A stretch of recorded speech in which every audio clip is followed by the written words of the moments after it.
22 വർഷം നീണ്ട 22 വർഷം ബ്രിട്ടൻ പോലെ ഒരു വികസിത രാജ്യത്ത് ജോലി ചെയ്ത് ജീവിച്ച അവിടുത്തെ ആരോഗ്യ സംവിധാനങ്ങളടക്കം ഉപയോഗപ്പെടുത്തിയ ഒരു മലയാളി ആ 22 വർഷങ്ങൾക്ക് ശേഷം ഇന്ന് നമ്മുടെ കേരളത്തിലുള്ള ഒരു സാധാരണ സർക്കാർ ആശുപത്രി സന്ദർശിക്കുമ്പോൾ അയാളുടെ അനുഭവം എന്തായിരിക്കും? അത്തരത്തിലൊരു അനുഭവം പങ്കുവച്ചിരിക്കുകയാണ് വിദേശ മലയാളിയായ സനൽകുമാറിന്റെ ആ കുറിപ്പ് ഇപ്പോൾ മന്ത്രി വീണ ജോർജ് അവരുടെ ഫേസ്ബുക്ക് ഐഡിയിലൂടെ പുറത്തുവിട്ടതോടെ അത് വലിയ രീതിയിൽ സമൂഹ മാധ്യമങ്ങളിൽ വൈറലാവുകയാണ്. കാരണം കേരളത്തിന്റെ ആരോഗ്യ മേഖലയിൽ കഴിഞ്ഞ കുറച്ച് വർഷങ്ങളായി സംഭവിച്ച സമൂലമായ മാറ്റത്തെ, വിപ്ലവകരമായ മാറ്റത്തെ സാക്ഷ്യപ്പെടുത്തുന്നതാണ് ഈ വിദേശ മലയാളിയുടെ കുറിപ്പെന്ന് പറയേണ്ടിയിരിക്കുന്നു. ഒരുപക്ഷെ കേരളത്തിൽ തുടർച്ചയായി ജീവിച്ചുകൊണ്ടിരിക്കുന്ന നമ്മൾ പോലെയുള്ള മനുഷ്യർക്ക് പെട്ടെന്ന് ശ്രദ്ധിക്കാൻ കഴിയാത്ത ചില മാറ്റങ്ങൾ പോലും ഈ വിദേശ മലയാളി ശ്രദ്ധിച്ചിട്ടുണ്ട്. ആ കുറിപ്പ് നമുക്ക് മറ്റാമുഖങ്ങളില്ലാതെ ഒന്ന് നോക്കി നോക്കാം.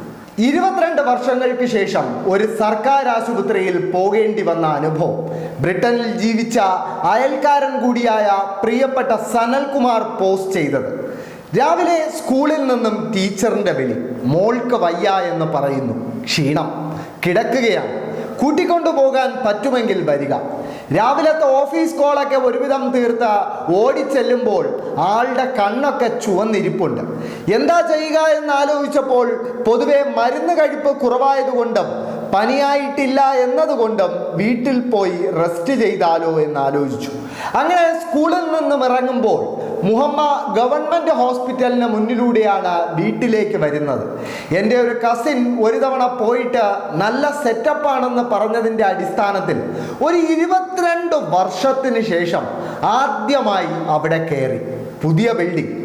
OP ടിക്കറ്റിൽ മോളുടെ പേരും വയസ്സും പറഞ്ഞ് ഗൂഗിൾ പേ ചെയ്യാൻ QR കോഡ് തപ്പുന്ന എന്നെ നോക്കി അവർ പറഞ്ഞു, ഒന്നും വേണ്ട, ഫ്രീ ആണ്.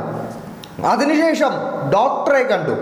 ഏതോ ഗവൺമെന്റ് കോളേജിൽ പഠിച്ച ഡിഗ്രി കരസ്ഥമാക്കിയ മിടുക്കന്മാരായ 2 ഡോക്ടർമാർ. കഴുത്തിലെ ലിംഫ് നോഡിൽ 2 ദിവസമായി തടിപ്പുണ്ടായിരുന്നു എന്ന് മോൾ പറഞ്ഞതോടെ ഒരു ബ്ലഡ് ടെസ്റ്റിന് കൂടി എഴുതി. നേരെ ഈ ജനുവരിയിൽ പണി കഴിപ്പിച്ച മുകളിലെ പുതിയ ലാബിലേക്ക്. രക്തമെടുത്ത ശേഷം പേ ചെയ്യാൻ വീണ്ടും QR കോഡ് തപ്പുന്ന എന്നോട് അതും ഫ്രീ ആണെന്ന് നഴ്സ് പറയുന്നു. ഞാൻ അന്തം വിട്ട് നിൽക്കുകയാണ്. റിസൾട്ട് 1 മണിക്കൂറിന് ശേഷം കിട്ടും. ശേഷം മരുന്ന് വാങ്ങാൻ ചെന്നപ്പോൾ ഒരു ആൻറ്റിബയോട്ടിക്, വേറെ 4 ഗുളികകൾ, കണ്ണിലൊഴിക്കാൻ 2 ഡ്രോപ്പ് മരുന്നുകൾ, എല്ലാം ഫ്രീ. ഞാൻ അന്തം വിട്ടുപോയി. ഈ ഗവൺമെൻറ് ആശുപത്രികളൊക്കെ വെറും തട്ടിക്കൂട്ട് പരിപാടിയാണെന്നാണ് ഞാനൊക്കെ ഇന്നുവരെ ധരിച്ചിരുന്നത്. അതുകൊണ്ട് തന്നെ ഇതൊക്കെ കുറെ വിഡ്ഢികൾക്ക് മാത്രമുള്ളതാണെന്ന ഒരുതരം സവർണ ചിന്താഗതി എനിക്കുണ്ടായിരുന്നു എന്നത് സത്യമാണ്. ഇത്രയും മരുന്നുകളും സർവീസുകളും കുറഞ്ഞത് 1000 രൂപയെങ്കിലും ഏതൊരു പ്രൈവറ്റ് ആശുപത്രിയിലും ഈടാക്കുമെന്നിരിക്കെ ഇതൊക്കെ ഫ്രീ ആയി തരുന്ന ഒരു സംവിധാനം നമ്മുടെ തൊട്ടടുത്തുണ്ടായിരുന്നു എന്നത് സത്യത്തിൽ എനിക്കൊരു പുതിയ അറിവായിരുന്നു. ഒരു പനി വന്നാൽ ഒരാഴ്ചയോ 1 മാസമോ കഴിഞ്ഞ് മാത്രം ഡോക്ടറെ കാണാൻ അപ്പോയിൻമെന്റ് കിട്ടുന്ന ബ്രിട്ടനിൽ, ലണ്ടനിൽ 22 കൊല്ലം ജീവൻ കയ്യിൽ പിടിച്ച് ജീവിച്ച ഒരാളെന്ന നിലയ്ക്ക് എനിക്കിതൊക്കെ വലിയ സന്തോഷം തരുന്ന കാര്യമാണ്. സകലതിനും സിസ്റ്റത്തെയും ഗവൺമെന്റിനെയും കുറ്റം പറഞ്ഞിരുന്ന ഒരാളെന്ന നിലയിൽ അതുകൊണ്ട് തന്നെ അല്പം പശ്ചാത്താപ വിവശനായാണ് ഈ കുറിപ്പ് ഞാൻ എഴുതുന്നത്.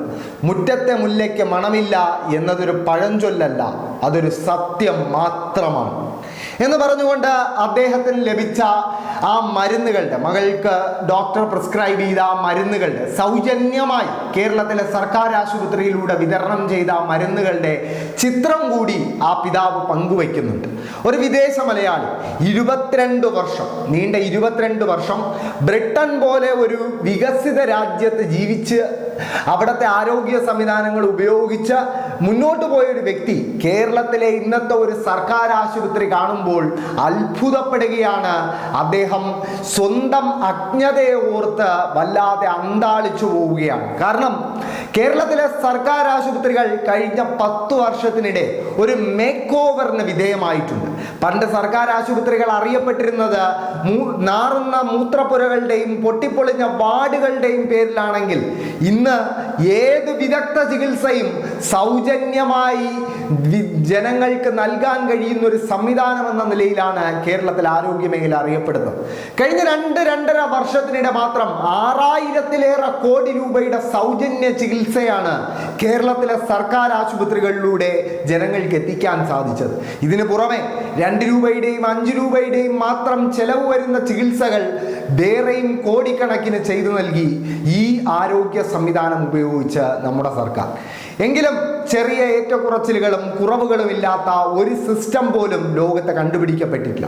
എങ്കിൽ പോലും ഇന്ത്യയിലെ മറ്റു സംസ്ഥാനങ്ങളുമായി താരതമ്യപ്പെടുത്തുമ്പോൾ കേരളത്തിൻ്റെ ആരോഗ്യ മേഖല കൈവരിച്ചിരിക്കുന്ന നേട്ടങ്ങൾ തന്നെയാണ് ഈ വിദേശ മലയാളി അദ്ദേഹത്തിൻ്റെ കുറിപ്പിലൂടെ സാക്ഷ്യപ്പെടുത്തുന്നത് എന്നതാണ് യാഥാർത്ഥ്യം. എന്തായാലും മലയാളികൾക്ക്, നമ്മുടെ നാട്ടിൽ കഴിഞ്ഞ 10-20 വർഷമായി ജീവിക്കുന്ന മലയാളികൾക്ക് കണ്ടും കേട്ടും മനസ്സിലാക്കാൻ സാധിക്കാത്ത ചിലത് തന്നെയാണ് 22 വർഷം ബ്രിട്ടൻ പോലൊരു വിദേശ വികസിത രാജ്യത്ത് ജീവിച്ചൊരു മലയാളി ഇപ്പോൾ പറഞ്ഞു വയ്ക്കുന്നത് എന്നതാണ് യാഥാർത്ഥ്യം.